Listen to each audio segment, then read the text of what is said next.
So, yeah, are you ready? Okay. So, are you ready, Declan? Yes. Okay.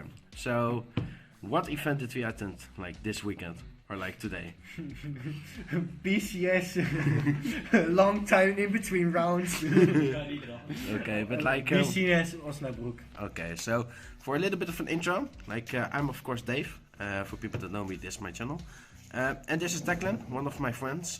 We have played this quite a bit for this format, I think. At least personally, like we helped Declan and like the other crew that we're like sitting here with the Airbnb, like to try and achieve tops. And he actually made it to top 8 for like day 1 for standard.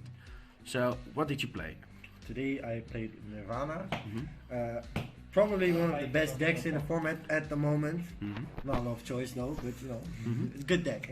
Yeah, but like you did choose to like buy the deck, upgrade the deck and stuff like that. For like sure. you could as well have like invested into another deck. You just thought like this is a deck suited for you, I think. Yes, I for Springfest I played Barrow.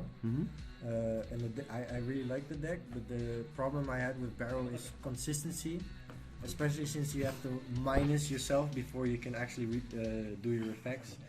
And Nirvana is just a deck that is just so consistent. It was like, oh my god, I can just play the game and not mind myself and then just play. So for people that don't know you, like can you introduce yourself a little bit? Like how long have you been playing Vanguard? Like where can they probably know you from? Like sort of like achievements, stuff like that, since like you're not been playing too long. Yeah, no, I started playing Vanguard again last year during like after set 2 released. I used to play Vanguard back in the day, but long time ago. Then I just played a lot, and then I started Team League with my team, United Force, and we won England, BSF London. Yeah. And this is my first BCS Yeah. as a single player event.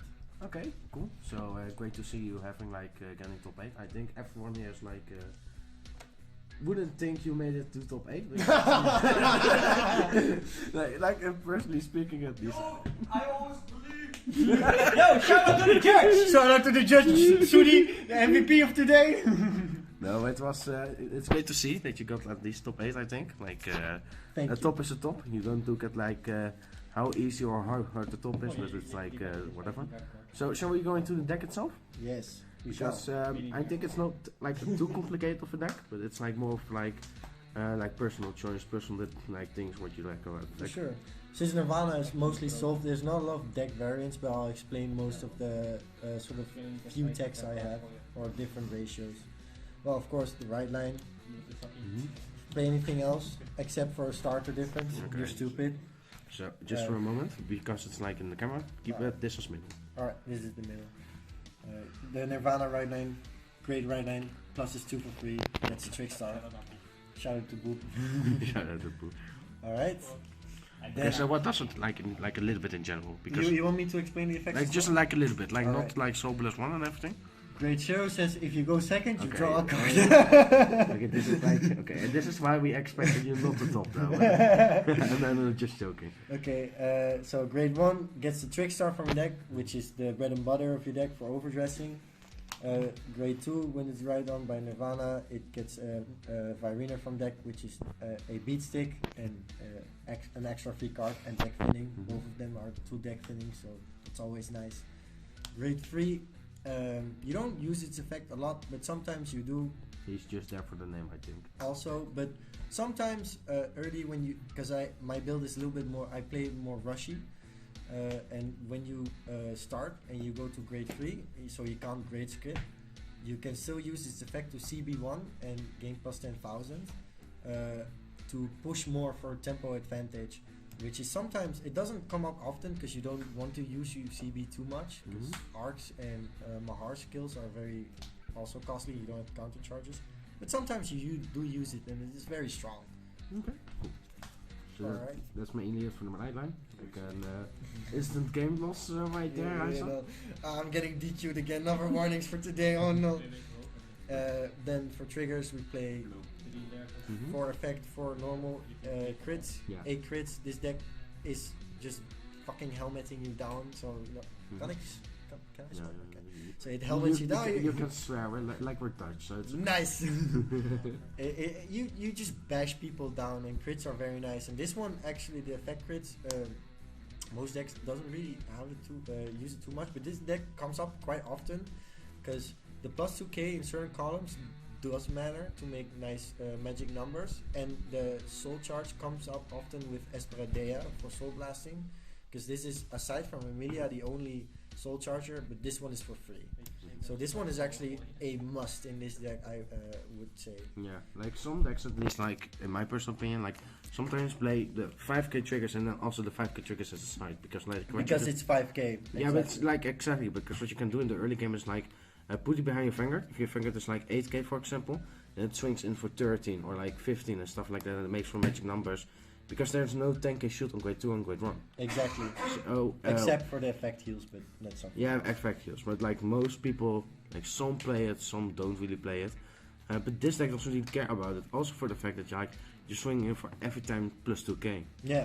So like if your right line is actually pretty good for that, right? Because like you can just boost with it and it's still like 14 or like 16. Yeah. In right line as well, sometimes the right line, the grade 1 and 2, they say when they attack, which a lot of people don't think about, but it sometimes can come up. They get plus 2k when they attack. Yeah. So even though this is 4k, if you put it behind, sometimes it has happened. It still makes a magic number, even though it isn't. This is quite funny because like I said to you, like this is the middle of the playmat, like here, and you're putting everything here, like I don't know, it's like here or somewhere. I don't know. I'm a good player. Yeah, good player. All right. No, just joking. Let's not Like, think too long I- about 8 crits. I all meant it jokingly. Then 3 draws, 10k shield, and draw trigger. Yeah. They're strong. Yeah. And you want to play over trigger. I play 4 normal heals. I see a lot of people playing effect heals. I have tested them. This format, it doesn't come off that often. In most of my playtesting, I didn't use it too much, so I didn't think it was necessary. And this is 5k. Effect heals are 4k and they're 10k shield. I think this is more valuable, so I think this is better. I think this is also like dependent on what deck you play, right? True. Because like if like in my deck realist, I had this idea like you can fetch whatever trigger you want added to your hand because of like Drilling Angel stuff. I mean, if you're playing a deck like Barrow Magnus or Tagria, where you can tutor cards in your hand and sculpt your hand, fine, fair enough. But in this deck, where even though matchups like Gravidia and Prison can be tough, usually you don't want to guard that with an effect heal. You usually just want to PG it anyway. Especially Gravidia, you want to PG it, and if you play against Prison and it comes to the stage where you're at 10 Prison, you're usually dead anyway, or you're playing the matchup a little bit wrong, I think. Okay. So I didn't think it was worth compensating the 5k shields in every other matchup. Like this is standard, but like we have talked about Triggers. triggers for like 5 minutes. Like, nice. Alright, over trigger, it's strong. Bandit please, like bandit please, right? Yeah. Please ban over trigger also in standard. I don't want to see it. Alright. So how did your losses happen? Every game I won, I didn't see an over trigger on either my side or my opponent's side, and the games I lost, they got over trigger, and I was like, great. Okay, let's go with like the normal units of the deck. Alright, I play 4 Trickstar. I only play 2 Congratulations because I'm broke. I see Liz playing 3, I play 4 because in grind game you want to draw it sometimes. For example, Gravidia or Prison. You can't always use Mahar skill, so hard drawing them is also nice. It's somewhat funny though, because like I still have to send you like a ticky for the trickster. Oh yeah, that's true. We keep forgetting. Yeah, okay, yeah. Alright, then we go to grade 1. 4 PG. I like to play them because they're SP. Okay, that's it, okay. That's cool. it. Back to the next one, please. Yes. I play 2 Resiges Okay. and 4 Amalia. Okay, so this is like... This is a little bit variance. I usually see either 3 of these. Sometimes I see 3 of these. Please don't do that. Yeah. This deck is... This card is fucking broken. I play only 2 of these because it's a strong card, very true. However, this build is a little bit more rush oriented. And this skill, you preferably only use it when you are grade 4, which is usually turn 3 or turn 4. Yeah. So it skill doesn't come up early game. And you usually, I found out, you only use it once or twice during the game. So, and especially you would preferably use it against matchups like Prison, Gravidia or something like that. That is where it's usually very nice, but you want to rush anyway against those decks. So what I also have found, like at least my personal opinion on it, like even though you don't use this in the early game, like this card, you can still rush with it because you can put it on the field. Where this card you actually need to keep it on hand because it has quite a useful skill against some matchups. Yeah. So you cannot really rush with it as well. Like this, you can just put on the field. Yeah, this card, and then it's fine. Yeah. This card you just need to keep it. Like the only thing where this is like sort of like an essential death card, is it if you're going first, but also not really because what you can do like is rush with it. Yeah, just rush with it. But also keep it for the next turn because what you can do is write like the Nirvana. Oh, this is a play we do later on. That's the spicy tech stuff. Okay, make that face once again, you creepy bastard. Alright, but I think it's only necessary to play 2, even though sometimes you want to make magic numbers. With 6 grade 1s, you only make 1 column usually, and they don't often get retired, so 2 should be enough. I think also for this meta it's not that important that you have boosters because there's a lot of field wipe and retire anyway. That's true. And this deck is already susceptible to that quite easily because like you have the overcharge mechanic and that means like it's a retire tree for 1 unit stuff. Like exactly. Alright. And then for Amelia, as I was saying. Okay, so we skip this for later, you said? No, we can just. This card is fucking nuts. I've seen people playing this at free. I think that's wrong. Yeah. This card is what makes this deck so fucking strong. Going second, you gain so much tempo by having the draw from the starter, the first drive check, and you can skip to grade 4, so you get an extra drive on top of your opponent who's going grade 3 as first. So you get a sort of +3 out of this card already. Aside from that, you can shoot 2 damage in 1 turn if you're going first. When you're Mahar, shoot the damage, use this skill, go to another Mahar and shoot another damage, which is just beat him with something they could do. Adam best deck. Adam best deck. okay, yeah, sorry. That's just a meme that we have, but like. But this card is actually insane. And even though you usually only use once or twice in a game, you can just smash it down early as well as a booster, which I often did to rush early, and that's fine. And otherwise, you can always discard it if anything. It doesn't really matter. Playing at 4 is just, I think, the best option for this card. Let's go head to like. Grade 2. Is it time for it? Spicy text? I don't know. Is it time for? It's time for the pot of greed. Okay, so just read it. CP1 pot of greed. To the next one, please. Yes. Like who doesn't like drawn cards? That's it. Great card. Yeah. Okay. 4 SP. That's very much. Then I play 3 Virina. Usually people play 2. Yeah, usually people play 2. I play 3 because of 2 reasons. One, you sometimes what I had happen to me is I draw 1 in my openings hand on during my turns and I damage 1 and then I can't search with my right line, which sort of. Yeah, like this person, like I don't know, but he wants to talk tomorrow. And that's a nice joke you got there. I'm gonna talk with Lubo Chan. Okay. Like, so you lose on the plus you get from the right line, and also this card, it's another overdress unit. I play also an Urger, which I will explain later a little bit, but it's more overdress units and more cards you can rush with early. So it's just basically more attackers. Yeah. And it's a strong attacker. Okay, cool. And then I play 1 Urger. Basically, you could say it's a 4th base Virina. However, in sometimes what can happen is in matchups where your opponent doesn't retire, you don't even have to use its skill to counter charge. I've rarely used that. I've used it once, but doesn't matter. It's more that you can just normal overdress it, and it's a 15k shield intercept, which is strong. And it also gives the +10 attack, which the base Virina does. The only difference is that this one is can't be searched with the right land. Yeah. But I've already played free, so it doesn't matter. So like if for example you didn't really need to like search that card as much as possible, or like you don't want to brick as like, or like you can afford to play less, then you would like probably play a 2-2 split or something like that. Maybe, but the thing is, Virina also has this effect to Soul Blast 2 to retire something, and in certain matchups like Bruce, it can come up where if you're going first and you use its skill in Overdress to retire that starter, you lose so much tempo when you're already rushing them. Hey, yeah. That, Who did you learn it from? I wonder. Like I remember, like you asked me that, like. No, you told me that, but I already knew. But it is true though. It is true. No. So this card you would like to see it 2-3, but I think 2-2 should be also be fine.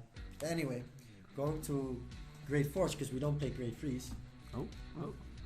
4 Mahar. Good Okay. card. Grade 4, every grade 4 is at 4 is strong. Okay, next one. Yes, shoot damage. Good card. And then 4 Esperidia. That's also, I think, MVP standard. of the deck, I think. Like it's the strongest card, and that's why it's a 4. This card is so fucking nuts. It makes the 4th and 5th attack in the deck. Yes. Which is like quite strong because like with the Mahar found it's like everything gets 10k already. Yeah. He becomes like absurdly huge on the restand. It's like Well, aside from in Overdress state, it can become huge. The fact that it just also restands without Overdress. When you have one other Overdress unit that it's like 23k that can restand for like Soul Blast 1. It's so strong, it's ridiculous. And that you can make 5 attacks. It's also the reason why I play a third Virina is just to have more bodies to like put on her here to make this even stronger in my Overdress sort of state. Okay. But 4 should be a sort of staple number and a great card. Yeah. Okay. Cool. So that's it. Is really it for the deck, I think. Like yes. We have explained the combos and like what is the generic game plan. The deck is not that hard. It has no like complicated combos. Most standard deck doesn't. The thing is with this deck is just which I see a lot of people do wrong, which it also has been taught by me by my friends like Dave. This deck is a tempo deck. If you don't have good control over basics, gameplay, knowledge of tempo, then you will play this deck wrong. And I've seen enough people today already do it. So. You know, it's basic, but you have to sort of know how to play it. Okay, cool. I think that it's like for the deck department from this deck buff, of course. I think that's it. Is there anything else like you want to like say to like people that helped you, or like to like the day itself, or for sure? Almost got DQ'd because of sleeves. Fuck Dragon Shield sleeves. Don't buy him. They get you DQ'd almost in top 8. Okay, thanks man. Like my hope of a sponsor is like finally gone. I hope you don't. MVP Sudi the judge that had saved me in my ass. Best judge. Aside from that, huge shout out to Dave and Lubo Chen. Because Dave is huge. Also. I've been playing Vanguard Overdress since a year again. Yeah, Lubo. Okay, so just for the joke for people that don't know that, like, okay, so you have a deck in standard, right, and that's like just to finish the joke, and it's Lubo, and like it's like the most powerful Chinese hero, right? And it's Lubo. Yeah, and for people that don't know it, we also have like a Lubo Chen in the Netherlands, which has like topped multiple worlds and stuff like that, got 3rd place. One of the best players from the start of Vanguard. Yeah, like just insane player with huge amounts of tops, and it's just funny that he is also called Lubo. And it's like, and he's also Chinese. Yeah, it's also Chinese. Like it's just like a joke in our playbook. Okay, that's it for like. But aside from that, huge thank for you two guys because I started playing this game again last year, and I used to play before, but I wasn't that great. But I took it now serious and played this a lot, and you two coached me a lot, which resulted in me getting better way quicker. In my first year of playing, I've got 2 tops. First place at BSF, and now a top 8 on my own. On your own accord. Yeah, in the BCS. Yeah. Aside from that, shout out to all Jamil Sagar, Rafinesh, and everyone else but from no, our group that play tested every week with. Yeah, no problem, man. I will send my receipt later. I'm getting that fucking check in my mailbox with my playmats afterwards, and the ticket of the fucking tricksters. Okay. And aside from that, ban OT, because otherwise standard would be best format. Okay, so like that Sudi as a judge. Like No, that's Sagar. Oh, really? Yeah. I thought Saga was here. Okay, sorry. And aside from that, huge shout out for everyone supporting me. Alright, cool, man. That's it? And hopefully you'll see me soon more in Top Cuts. Oh, okay. That's a bet. Okay. Have a nice day. Thank See you. you guys later. Goodbye.